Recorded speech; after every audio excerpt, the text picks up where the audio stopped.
แดดปากปีมือป่วนม้าตีทำผานางควายลมหายใจของเจ้ายิงปอกเล่นสุดเย็นเปลี่ยนอาปุ่มเตรียมจังมีวันลืมเมื่ออันตาหักถูกห้ามถูกเปิ้นหู้เยาสีนั่นตีเปลี่ยนจึงหือเนกีกังเจ้ายิงอันอยู่จันสูงแลซึกหันจันเตรียม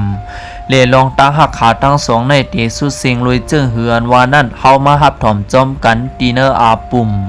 ทำผานางคอยมือหึงเสหึงป่นม้าปากปีป่นมาเย้านั่นตีเนอเมืองอันเฮืองแลกัดเย็นเปลี่ยนวันเมืองอันขึ้นเยอะมากมีและมีเสาขุนอคำแลตั้งเสานางเมสีอุปเปิงจอมตราและขาตั้งสองเจ้ามีลูกยิงก้อนหนึ่งอันมีชื่อว่าเจ้ายิงอารัญญานีในสีเสายิงในเปลี่ยนเตียนเจ้าเนอหูและตั้งเสานางเมสีหักหอมเต้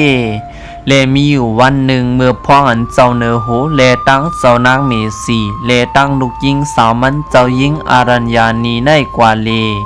กวยกาวาเนอข้าวยำนั่นก็จังไรมีเพกึ่งก้างจังไรมีผลล้มเฮ็ดให้อันเปลี่ยนน้ำปังลายผังภาพเฮียงหนาสีเฮ็ดให้กูก็ไหลตกน้ำกว่ากวยกาเหมือนกูก็ขึ้นมาไหลเย้านั่นอันเป็นเจ้ายิงอารัญญานีในหายตัวกว่าสีกูก็หาอำหันกวยกาอยู่กำหนึ่งก่อนเปลี่ยนขานองเดชอันเป็นสึกหันตีเนอวันเมืองในโกจังไรเวียนลงน้ำกว่าสีจอมหาเจ้ายิงและสั่งไรมาทบหันเจ้ายิงสีกำนั้นอันเปลี่ยนขานองเดชก็จังไรมาจ่อยเทียมเอาเจ้ายิงขึ้นกว่าตีเนอฝั่งกำเหลียวเลียนเปลี่ยนเจ้ายิงอารัญญานีก็จังไรลัดความยินโจมต่อเนื้อขานองเดชเลขาตั้งสองก็มีข้าวย้ำลัดต่อกันอยู่เกียบหนึ่งเลกำนั้นอันเปลี่ยนกวนเจ้าตีเนอวางก็จังไรมาห้องเอาตัวเจ้ายิงเข้ากว่าขึ้นตีเนอวางลงสีกวยกาเตียวมือขานองเดชเลยจ่อยเถียมเจ้ายิงไว้เย้านั่นก็ตีเนอเจอมันก็จังไรลักหลอมหักเมียนเนื้อเจ้ายิงสีเลภายตั้งเจ้ายิงก็จังไรหักเมียนเนื้อขานองเดชสีขาตั้งสองก็จังไรลักล้อมหักกันอยู่จึงนั้นเหมือนข้าวย่ำหึงกว่าตั้งหักวันตีเนอร์กางเกขาตั้งสองก็นำหรือจังไรลักกับสิบต่อกันสีเลียนเปลี่ยนขานองเดชก็เตลักมาอยู่นวลจอมันเป็นเจ้ายิงอารัญญาสีกำนันก็จะเฮ็ดให้เจ้ายิงอารัญญานีในจับต้องสี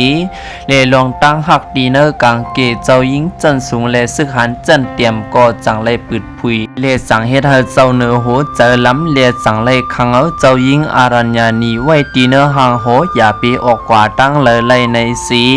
เลภายตั้งขานองเดชก็จังไรมีความสั่งให้ลืบเอามันออกกว่าดีเนอร์วางหอแหลมมีข้าวย้ำตาเตเลยมาทบกวนก่อนมันหักเทียง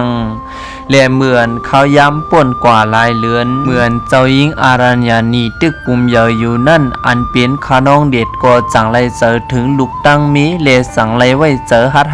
หันสีเอามาขาวเข้ากว่าดีเนอร์วางหอเยาว์กว่าลักเอาตัวเจ้ายิงอันตึกป้าตองไว้อยู่นั่นสีปลายออกมาขาตั้งสองก็จังไรวันกันไปป่วนออกมาตีเนอร์วันเมืองนั่นสีอันเปลี่ยนมากขาวขาตั้งสองก็จังไรเฮือมอยนาสีเฮียเธออันเปลี่ยนขาตั้งสองในตีไรวันกันไปสีเปลือกออกข้าวตั้งภายตั้งเจ้าเมืองเมื่อไรหู้เจิงหนังนั้นเย้าก็จังไรเจอลำสีสั่งให้ซึกหาในจอมข่ายแหมขาตั้งสอง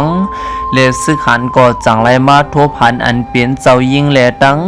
ซ้ายขานองเดชสีกำนันอันเปลี่ยนซึกหันก็เข้ามาเข่งขานองเดชก็คัดเจอปืนตาตีเกียรติขีก็หักสีเอาเจ้ายิงกว่าสึงตัวไว้เย้ามันก็จังไรมาปืดปืนกลางสีปืนตาตีเข่งกันตั้งซึกหันเวกามีเมื่อซึกหันก้อนหนึ่งหันหวงอันหนึ่งเย้าสีปืดปืนกลางจำตีตื้อใส่ขานองเดชเย้านั่นเจ้ายิงอารัญญานีไล่หันเย้าก็จังเนรเอามาเอาตัวเจ้าเก่าเฮปันสีปืนกลางก็จังไล่เข้ากว่าตีอกเจ้ายิงสีอันเปลี่ยนขานองเดชก็จังเนรอุเมาตัวเจ้ายิงสีเนรอ่อนกันปลายออกกว่าล้มถอยเจ้าอันเจ้ายิงก็จังไรอ้วนกว่ากำร้อยสีอันเปลี่ยนเจ้ายิงก็จังไรตกย้อนเฮอขานองเด็ดในปลายกว่าสีปล่อยเฮอเจ้ายิงอยู่ดีในลา กวยกาภายดังขานองเดชก็อำย้อมปล่อยกวนก่อนมันหักมันลัดว่าเตียวกว่าเขี้ยเข่งซึกหันสีตีเนียดมาหับเอาเจ้าหญิงเลกำนันอันเป็นเจ้าหญิงอารัญญานีก็จังไรปันความมันว่าตีเปิดขานองเดชอยู่ตีทำในเลเตรียมกว่าตั้งเลยเลกำนันอันเป็นขานองเดชก็จังเน็ดเลียนออกมาดีเนอร์ทำเสียมาเขี้ยเข่งซึกหันเจอนั่นเวกาซึกหันเจอในนำเลือเสียนขานองเดชวนไว้นั่นแหละก็เปิดเจิงนั้นจังให้เธอขานองเดชในการซุ่มเสียเลยตายกว่าดีเนอร์ปังตึกนั่นแหละอำสร้างปอกกว่าหาอันเป็นเจ้าหญิงอารัญญานีอันเปิดอยู่นั่นเล่ภายตั้งเจ้าหญิงอารัญญานีก็จังไรกันล้มถวยเจอเปิดอยู่สีกำนึงสุดก็จังไรเสียงเจอตายกว่าตีปากทำนั่นสีก็ปลุยตั้งหักอันเจ็ดจังตัวเนื้อก็หักแลจังให้เธออันเป็นตัวเจ้าหญิงอารัญญานีนั่นละเย็นเป็นก้อนหินกว่าตีนั้นกำเหลียวแลกึกปืนไว้อยู่ตีเนอทำสีตวนเป้เมืองไทยปอดเหนืออยู่ตีหนึ่งในอยู่ยาวเลนในก็เป็นอาปุ่มทำผานั่งข่อยอันขาวแล้วมาปิ่นเปลี่ยนไผ่ได้สีมาไข่นี้ได้ก่อเขาเนวันเมื่อในคาอ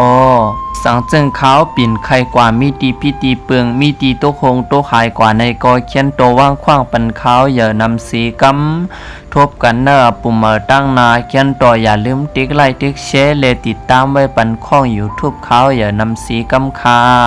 เมื่อสูงค่ะ